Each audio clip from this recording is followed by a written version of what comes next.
আসসালামু আলাইকুম দর্শক, আপনারা সবাই কেমন আছেন? আলহামদুলিল্লাহ, আমি অনেক ভালো আছি। আজকে আমার জমিতে যেগুলো কাজ করব সেগুলো আপনাদের দেখাবো। প্রিয় দর্শক, আপনারা আগের ভিডিও দেখছেন যে আমার জমিতে ধানের চারা ফেলানোর জন্য জায়গা করছিলাম।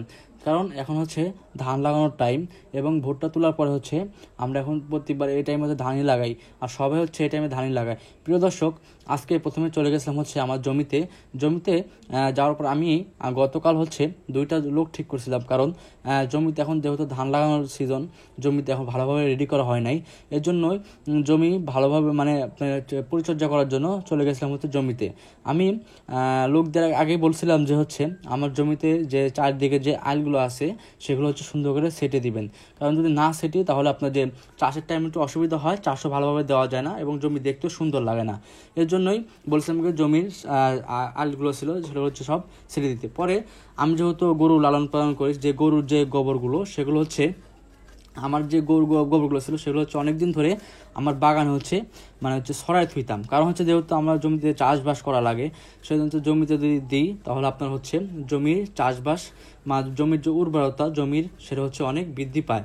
আপনি হচ্ছে দেখবেন যে একটা জিনিস, যে জৈব সার দিবেন এবং আপনারা যে সার আমরা যেমন ব্যবহার করি, যে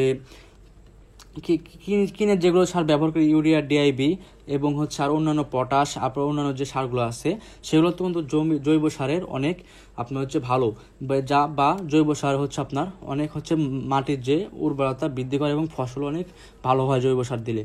আর আমরা যেহেতু জমি আপনার হচ্ছে চাষবাস করি, সেহেতু আপনার হচ্ছে আরেকটা যে বিষয় সেটা হচ্ছে আমরা যারা জমি চাষবাস করি তারা একটা আবাদের পরে 1 থেকে 1.5 মাস জমিকে রেস্ট দিলে ওই জমিটা হচ্ছে পরবর্তীতে যে আবাদ করি সেটা হচ্ছে অনেক ভালো হয়।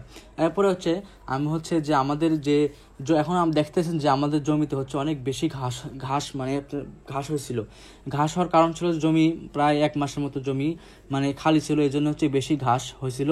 ঘাসের কারণে হচ্ছে আপনার যে ছোট যে গাড়িগুলো আছে চাষ দিয়ে, সেই গাড়িগুলো দিয়ে হচ্ছে আপনার যে জমিতে চাষ দিই তাহলে আপনার হচ্ছে ওই জমি মাটি যেহেতু শক্ত হয়ে গেছিলো, এই কারণে হচ্ছে ওই গাড়িতে চাষ দিলে আপনার হচ্ছে মাটি ভালোভাবে উঠবে না এবং ঘাসও ভালোভাবে পরিষ্কার হবে না। এরপর মনে করলাম যে বড় গাড়ি দিয়ে চাষ দিই তাহলে আপনার যে জমির যে ঘাসগুলো আছে সেগুলো হচ্ছে প্রায় সব মরে যাবে। এক চাষ দিয়ে থুয়ে দেবো জমি, পরে আপনার হচ্ছে ওই ছোটো গাড়িতে সব জমিটা রেডি করব। যদি আমি বড় গাড়ি দিয়ে এক চাষ দিই, বেশি যেহেতু ঘাস আছে সেগুলো হচ্ছে আপনার মরে যাবে এবং ওই ঘাসগুলো আমি যদি পরবর্তী ইউরিয়া সার দিয়ে পানি দিয়ে যদি রেখে দিই, ওই ঘাসগুলো আপনার হচ্ছে পচে যাবে একবারে। আপনার এগুলো পচে যেগুলো সার হয়ে যাবে ক্ষেতের জন্য।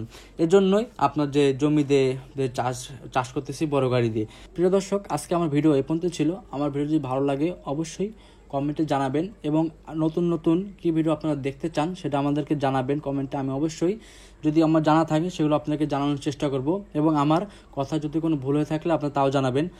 প্রিয় দর্শক, আজকে আমার এই পর্যন্ত ভিডিও ছিল। অবশ্যই আমার পাশে থাকবেন এবং আমাকে সাপোর্ট করবেন। আসসালামু আলাইকুম ওয়া রাহমাতুল্লাহ।